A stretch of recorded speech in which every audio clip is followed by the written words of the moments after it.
Okay, now we are going to see the practice sets example. Practice set example मधले काही example बघूया. 1.2 first question बघण्यासारखं नाही. Question 2 मधले एखादं एक्झाम्पल किंवा एक दोन एक्झाम्पल बघू for the by the graphical method. ठीक आहे, चला एक सेकंड क्वेश्चन घेऊया या ठिकाणी. Solve by graph x plus y is equal to 5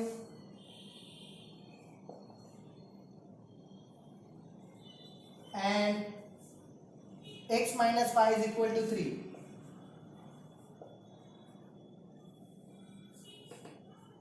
Okay, here it is. Now we are going to see the next part. Here it is given equation are x plus y is equal to 5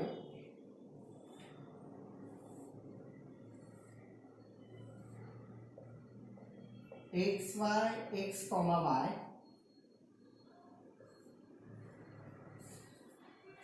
equations line can be formed by 2 points only. 3 point घेऊया आपण. ठीक आहे, 3 point sufficient आहे. 4 पण घेण्याची काही गरज नाही जास्त. एक्झामला सुद्धा 3 पॉइंट सफिशियंट असतात. ठीक आहे, ओके ठीक आहे. इथं बघूया, समजा आम्ही टेकिंग 1 0 1 2 0 पुटअप केला y इज इक्वल टू 5. 0च्या ऐवजी मी काय करतो, लहान व्हॅल्यूज म्हणजे छोट्या छोट्या व्हॅल्यू येण्यासाठी समजा 2 घेतला, 2 तिकडे गेला, 5 मायनस 2 दॅट विल बी 3. इथे समजा I am taking the value 3 5 minus 3 will be 3 इकडून तिकडे गेला, 5 मायनस 3 यू विल गेट 2. 4 घेतला, 5 minus 4 you will gate 1. 2 3 3 2 4 1. After that the equation is x minus y is equal to 3.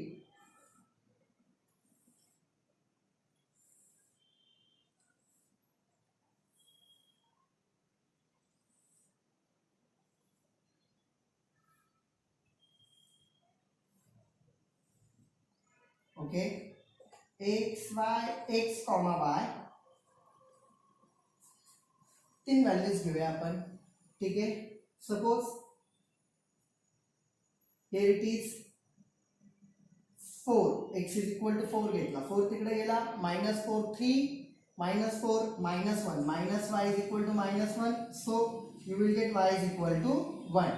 suppose I am 5 value घेतल्याची 5 3 minus 5 minus 2 minus y is equal to minus 2, that will be 2. suppose I am taking the value 2 over here, 2 3 minus 2 will be 1, minus y is equal to 1, y is equal to minus 1. 4 1 5 2 2 minus 1, these are the points. ठीक आहे, हे बघा तुम्ही sir हेच point कसं काय घेतले, तुम्ही कोणतेही पॉइंट घ्या, काही प्रॉब्लेम नाही. एक पॉइंट फक्त एकदा काहीतरी व्हॅल्यू घेतली तर दुसरी भेटते, इक्वेशन मध्ये पुटअप करून you will get the coordinates. Okay ना, बघा आपण या ठिकाणी ड्रॉ करूया.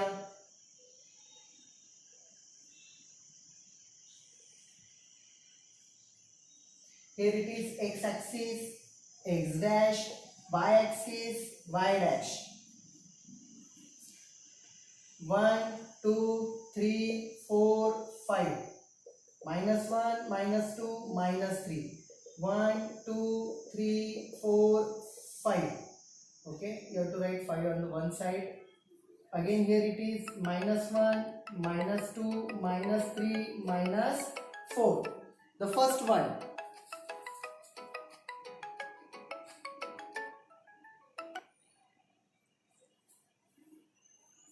2 3 here it is the point, 3 2 here it is the point, and 4 1 here it is the point. हे 3 पॉइंट आपण एकत्र करूया. या ठिकाणी मी याला लाईन ड्रॉ करतो अशी. Okay, this is the equation of line. y मी इथे लिहितो, this is y. Equation of line कोणते इक्वेशन आहे, x plus y is equal to 5. After that 4 1 again हाच पॉइंट आलाय. ठीक आहे, 5 2 हा बघा हा पॉइंट आलेला आहे. And 2 comma minus one, 2 comma minus one म्हणजे इथे पॉईंट आलेला आहे मायनस वन,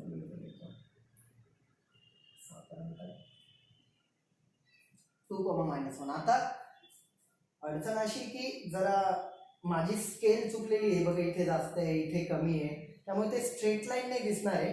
आपण जर घेतलं बघा 4 कॉमा 5 कॉमा 2 हे बघा, पहिला 4 कॉमा 1 5 कॉमा 2 ह्या लेवलला, ओके इथे याला जर तुम्ही स्ट्रेट लाईन ड्रॉ केली, here it is the equation of the line which one x minus y is equal to 3. दोघांचा इंटरसेक्शन पॉईंट कोणता आला 4 कॉमा 1. मग इथे म्हणायचं हिअर ऑर्डर पेअर, हिअर थोडं वर लिहितो x minus y is equal to 3. Here order pair which one 4 comma 1, that is x is equal to 4 and y is equal to 1 satisfies the equation which one x plus y is equal to 5 and x minus y is equal to 3. Therefore solution is x is equal to 4 and y is equal to 1. सांगताना काय सांगायचं, नेहमीप्रमाणे हे वाक्य लक्षात ठेवा. Order pair 4 comma 1 दोघांचे intersection point येतो तो, त्याच्यामध्ये x किती आहे 4 आहे, y किती आहे 1 आहे. म्हणायचं this two points or these two coordinates of x and y satisfies the given two equations. या दोन इक्वेशनला सॅटिस्फाय करते, सांगून द्यायचं सॅटिस्फाय करतच असतात ते, ठीक आहे. Therefore solution is x is equal to 4 and y is equal to 1 by graphical method. हा लिहून घ्या. अजून एक ग्राफिकल मेथडचा आपण एक्झाम्पल घेऊ, त्यानंतर पुढच्या टाईपकडे आपण वळूया. ओके, राईट डाऊन दिस.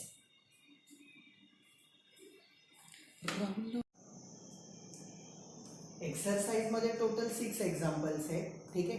एक्सरसाइज मधलं कोणतं एक्झाम्पल घ्यायच्या ऐवजी खाली त्यांनी लेट्स डिस्कस म्हणजे एक्सरसाइज पेज नंबर 8 च्या खाली पेज नंबर 9 मध्ये जे काय लगेच स्टार्टिंगला जे दिलेलं आहे डिस्कस करण्यासाठी, तर ते आपण एक्झाम्पल बघूया, ठीक आहे. त्यांच्या व्हॅल्यूज न घेता आपण आपल्या मनाने व्हॅल्यूज घेऊन बघू काय आहेत ते, ठीक आहे. सॉल्व बाय ग्राफिकली, ठीक आहे. मी डायरेक्ट आता इक्वेशन लिहितोय त्याचा. ओके, काय इक्वेशन आहे x plus 2y is equal to 4, x plus 2y is equal to 4,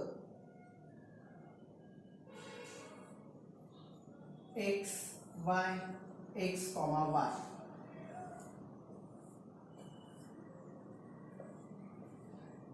Again after that 3x plus 6y is equal to 12. 3x plus 6y is equal to 12.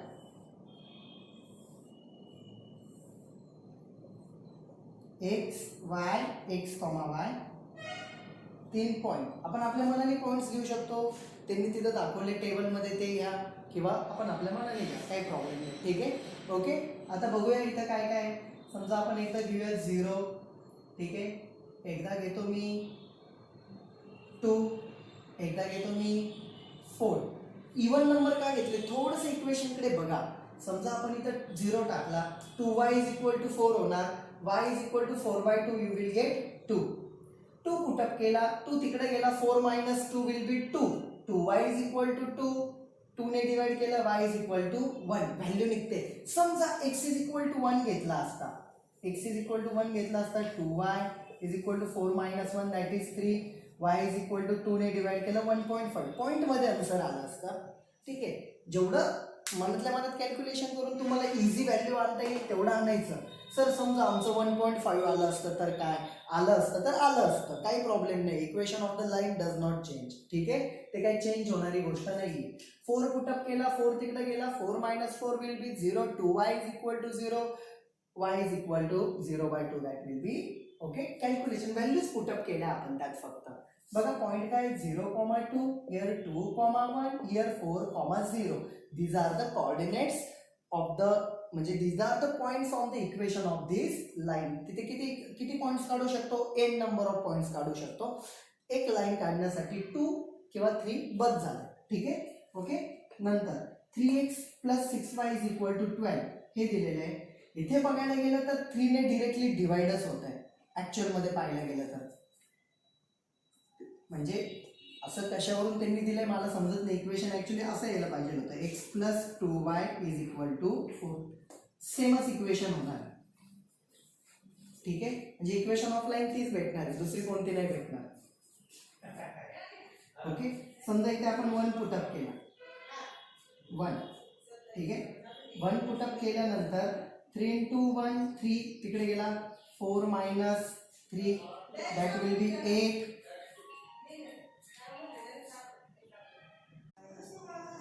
Okay, if here it is, if you put the value 1, 3 into 1 3 plus 6y is equal to 12. 6y is equal to 12 minus 3, that is over here it is 9y is equal to 9 by 6.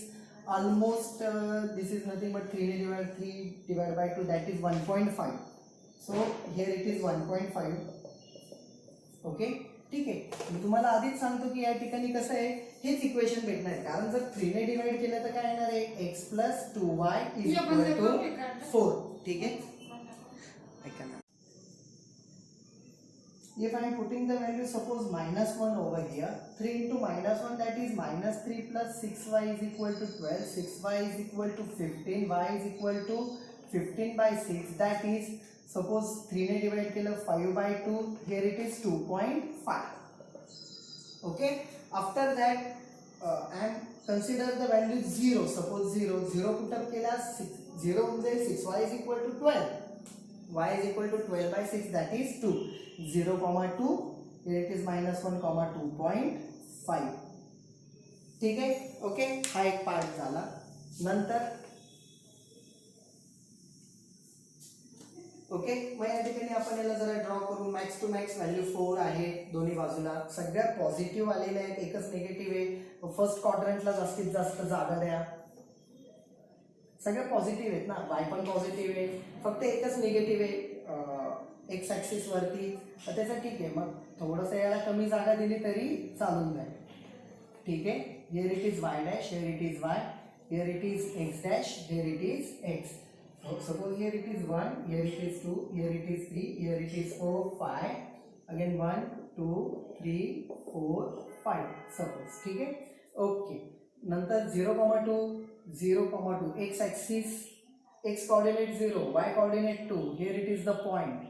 2,1, 2,1, here it is the point. 4,0, 4,0 x axis वरती 4 आला पाहिजे. ठीक आहे, हे एक equation झालं. Okay, आता माझं थोडं स्केल पुढे मागे झालेलं आहे. 4 आपण इथे कन्सिडर करू. Here it is the 4. Okay, this is nothing but the equation which one, x plus 2y is equal to 4.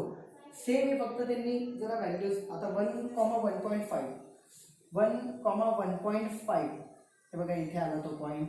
Again -1,2.5, -1,2.5 हे बघा 2.5 इथे येणार. ठीक आहे, -1, हा पॉईंट इथे आला. 0,2 अगेन 0,2 हाच पॉईंट आला. हेच इक्वेशन ऑफ लाईन काय परत, 3x plus 6y is equal to 12. ठीक आहे. ओके, हे सिमिलर इक्वेशन्सच होते, त्यांनी फक्त एक आपल्याला प्रॅक्टिस म्हणून दिलेलं आहे. ठीक आहे, तर हा एक पार्ट बघा, हे ड्रॉ करून घ्या आणि आपण नेक्स्ट पार्ट बघणार आहे ह्या चॅप्टरचा, की जो खूप चांगला आणि इंटरेस्टिंग पार्ट आहे. Okay, right down this. Rahul. Okay, on today's lecture we are going to start the new part of this topic, a determinant.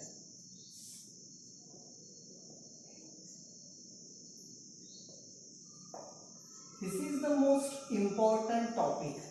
हा तुम्हाला आता 10th ला लागतो, 11th ला लागतो, 12th ला लागतो, पुढे जाऊन जर का समजा इंजिनिअरिंगला ॲडमिशन घेतलं, इंजिनिअरिंगलाही लागतो. खूप बेसिक, खूप इंटरेस्टिंग, इझी आणि महत्त्वाचा पार्ट आहे. इझी पण आहे, महत्त्वाचा पार्ट आहे. दुसरी गोष्ट, या डिटर्मिनंटचा यूज कुठे होतो, जे काय आत्तापर्यंत तुम्हाला डिजिटल सर्किट्स दिसत आहेत, म्हणजे लाईक कॅल्क्युलेटरमध्ये असेल, कोणते इलेक्ट्रॉनिक पॅनल्स असतील, जे काही कम्प्युटरची लँग्वेज 1-0ची त्या ठिकाणी असेल, प्रत्येक ठिकाणी डिटर्मिनंटचा उपयोग झालेला आहे. मॅथमॅटिक्सच्या ह्या लॉगॅरिथमचा, या पार्टचा त्या ठिकाणी यूज झालेला आहे, लक्षात घ्या. ठीक आहे, तर आपण डिटर्मिनंट बघूया. इझी पार्ट आहे, इंटरेस्टिंग पार्ट आहे आणि महत्त्वाचा पार्ट आहे. ओके, ठीक आहे, बघू आपण या ठिकाणी काय दिलेलं आहे. First of all, it is denoted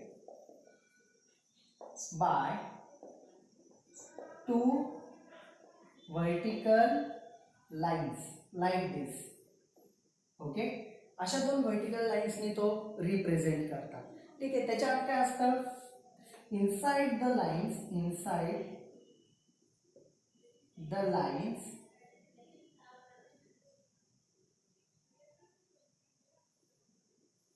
elements are used. त्याच्या आतमध्ये जे काही लिहिणार आहे ना आपण, त्याला आपण काय म्हणतो, एलिमेंट्स असतात. ते काय असतात, एलिमेंट्स. ठीक आहे, it consist of rows and columns. समजा फॉर एक्झाम्पल आपण इथे बघूया. समजा, आणि it is represented by the capital letters. It is represented by capital letters. आता एक एक्झाम्पल मध्ये लक्षात घ्या. रिप्रेझेंटेड मी म्हणतो determinant A is equal to. समजा in general this is here, it is the determinant. मी त्याचे एलिमेंट्स लिहितो small A B C D. इथे मी याच्याबद्दल माहिती सांगतो. काय माहिती बघा, चला खाली लिहितो मी, किंवा नको इकडेच लिहितो.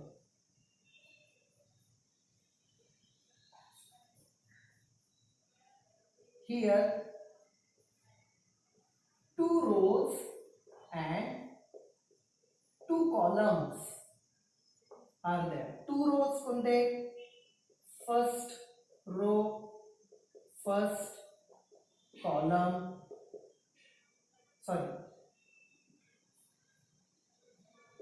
first row, second row, first and second काय, column. काय, फर्स्ट रो, पहिली रो, ही बघा, ही पहिली रो आहे आडवी. कोणते एलिमेंट आहे, A comma B. Second row हा आहे सी कॉमा डी. ठीक आहे, बघा next part. First column A comma C. Second column B comma D. Vertically count केले तुम्ही एलिमेंट, ते झाले कॉलम. हॉरिझॉन्टली काउंट केले, ते झाले रो. ठीक आहे, हे रो आहे, हे कॉलम आहे. इथे लिहून ठेवलं, तुम्हाला माहिती असावं म्हणून. ठीक आहे, आफ्टर दॅट याला कॅल्क्युलेट कसं करतात, याची व्हॅल्यू असते. कोणत्या पद्धतीने त्याची व्हॅल्यू काढतात बघा, मी या ठिकाणी दाखवतो. एची व्हॅल्यू, ए डिटर्मिनंटची व्हॅल्यू कशी काढतात. काय करायचं, लक्षात घ्या, हा जो कॉर्नर मोस्ट असतो बघा, हा याला मल्टिप्लाय करायचं सगळ्यात पहिले. ए इंटू डी, ह्या दोघांचं ए इंटू डी मायनस हा जो आहे याला मल्टिप्लाय करायचं सी इंटू डी. ठीक आहे सर, येणीच का पहिले करायचं, रूलच कसा आहे की येणीच पहिले करायचं असतं मल्टिप्लाय डी इंटू ए. म्हणजे हा जो इकडचा जो आहे, ॲक्च्युली याचा रूल कसा माहिती का, this is considered as the diagonal, first diagonal, किंवा तोच एकच डायगोनल असतो डिटर्मिनंटला. मग पहिले डायगोनलचे एलिमेंटचं त्या ठिकाणी मल्टिप्लिकेशन झालं पाहिजे. पण ही डिटेलिंग तुम्हाला इथं थेअरीमध्ये दिलेली नाही आहे. तर त्यापेक्षा एवढंच लक्षात ठेवा, A into D minus C into D, B C into B, A into D minus C into, sorry here it should be B, like this. समजतंय, ठीक आहे, ओके. तर हा एक पार्ट आहे याची थिअरी. आता इथे व्हॅल्यूज असते, ते कॅल्क्युलेशन करून आपण डायरेक्ट त्याचं आन्सर काढलं असतं. ओके, तर आपण ते बघू एकदा एक्झाम्पल्स. पहिले हा पार्ट लिहून घ्या. हा पार्ट लिहून झाला की आपण पुढचं त्याच्यावरचे एक्झाम्पल बघू. राईट डाऊन दिस.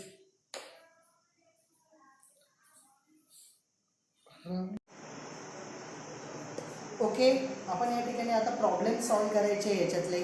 त्यांनी सॉल्व्ह एक्झाम्पल दिलेले याच्यात. ठीक आहे, find the value of the following determinants. Find the value of the following determinants. ठीक आहे, चला त्यातलं फर्स्ट वन आपण बघू. या ठिकाणी काय आहे, बघा फर्स्ट वन काय त्या ठिकाणी बघू. A is equal to 5379. A is equal to 5379. ठीक आहे. इझी एक्झाम्पल याच्यामध्ये काही नाही आहे. गिवन परत लिहायचं इथे 5379 is equal to 5 into 9 minus 7 into 3. आपण हे बघितलेलं आहे. सगळ्यात पहिले येणे याला मल्टिप्लाय करायचं, मायनस 7 इंटू 3 करायचं, मग 9 5 जा 45 minus 21 which is equal to 21 जर मायनस झाले there will be 24. This is the answer A. एक सिंपल कॅल्क्युलेशन. सगळ्यात पहिले येणे याला मल्टिप्लाय करायचं, मायनस येणे याला मल्टिप्लाय करायचं आणि हे या पद्धतीने आन्सर देतं. हा पहिला एक्झाम्पल. ठीक आहे. This is the first example. Okay. हे पहिले एकदम इझी एक्झाम्पल आहे, जास्त हार्ड नाही. कॅल्क्युलेशनचा पार्ट आहे फक्त. त्यांनी पुढे सेकंड एक्झाम्पल दिलं आहे. N is equal to determinant. Determinant काय आहे? -8 - 3 -8 - 3 नंतर काय 2 4 2 4. ठीक आहे. आन्सरमध्ये आपण काय लिहिणार? गिवन तुम्हाला डिटर्मिनंट दिलेला आहे तो परत एकदा लिहायचा. Okay. Which is equal to 4 into -8 minus 2 into -3. Minus sign असली का ब्रॅकेट्स व्यवस्थित यूज करणं गरजेचे. ओके. 4 into -8 minus 2 into -3. सगळ्यात पहिले यांनी मल्टिप्लाय करायचं हे लक्षात ठेवा. राईट कॉर्नरच्या टर्मनी याला लेफ्ट कॉर्नरच्या अप्पर मोस्टला. Okay. Which is equal to plus into minus minus here it is 32 minus हे बघा 2 इंटू 3 6 पण हे येणार -6. ऑलरेडी बाहेर मायनस आहे. Minus minus will be +6. So n is equal to -32 +6 will be here it is -26. this is the answer. Okay. This is all about the answer. Here it is the A 24. Okay. Now we are going to see the third example. आणि third example झालं आपण आजच्या दिवस थांबूया. Okay. पण त्याचं काही या ठिकाणी होमवर्क देण्यासारखं आहे का? ठीक आहे. लगेच नाही आहे. पहिले आपण थर्ड एक्झाम्पल बघू. उद्या काही वाटलं तर मी तुम्हाला होमवर्क देईल त्या. ओके. हा फक्त पार्ट व्यवस्थित लिहून घ्यायचा. ठीक आहे. हे लिहून घ्या आणि थर्ड एक्झाम्पल मी तुम्हाला सांगतो. ओके. ना द थर्ड एक्झाम्पल काय बघूया आपण या ठिकाणी. Third one B is equal to त्यांनी काय दिले? B is equal to determinant of 2√3 9 2 3√3. Okay. Given b is equal to 2√3 9 2 3√3. हे गिवन आहे. क्रॉस मल्टिप्लाय करा. ओके. ठीक आहे. मी राईट साईडला करतो. b इज इक्वल टू यांनी याला पहिले करायचं 2√3 into 3√3 minus 2 into 9 2 into 9. Here it is 2 into 3 6 into √3 into √3 √3 into √3 that will be √3 चा bracket square √3 cancel 3 will be there. Okay. आपण लिहितो ना 3 into 3 3 चा स्क्वेअर √3 into √3 √3 चा स्क्वेअर. ओके. स्क्वेअर आणि स्क्वेअर रूट कॅन्सल ऑपोजिट आहे त्यामुळे 3 उरला फक्त. 3 इथे लिहितो. -9 2 जा 18 6 3 जा 18 minus 18 will be 0. This is the answer, required answer of the determinant. Okay, write down these 3 examples. आज एक चांगला टॉपिक स्टार्ट झालेला आहे जो खूप महत्त्वाचा बेसिक आहे 10 साठी नाही तर पुढच्या काही वर्षांसाठी खूप इम्पॉर्टंट आहे तो. तर व्यवस्थित हे बघायला स्टार्ट करा आजपासून. ओके. Right down this. आणि हो एक सांगायचं आहे की आज आपण इथे थांबतोय. Okay. Have a nice day. Bye bye. Take care.